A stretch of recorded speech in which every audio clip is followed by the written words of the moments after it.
ખેડા જિલ્લાના વસો તાલુકાના પેટલી પ્રાથમિક શાળાનો બહુચર્ચિત મામલો ફરી ગરમાયો છે।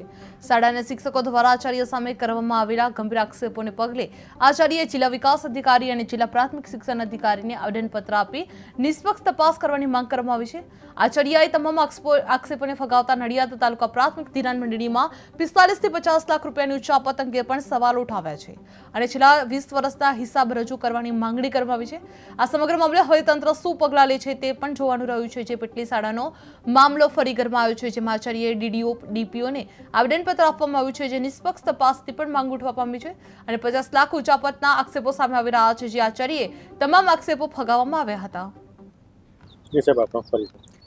મારું નામ નરેન્દ્ર કુમાર કેશવલાલ પટેલ, હું પેટલીમાં આચાર્ય તરીકે ફરજ બજાવું છું।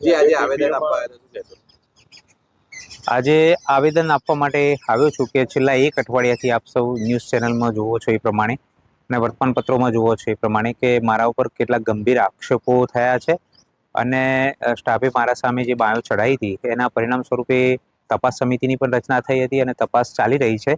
પણ આ જે સમગ્ર મામલો જે ઉપસ્થિત થયો છે એમાં કેટલાક અસામાજિક તત્વો કે જે બીજી શાળાના છે અને પોતે સંઘના હોદ્દેદારો પહેલાં રહી ચૂકેલા છે અને અત્યારે નથી, પણ એવા લોકોએ પણ આની અંદર જોડાઈ અને મને બદનામ કરવાનો પ્રયત્ન કરેલો છે। એટલે એવા લોકો સામે પણ તપાસ ઊભી થવી જોઈએ, તપાસ થવી જોઈએ, નિષ્પક્ષ તપાસ થવી જોઈએ।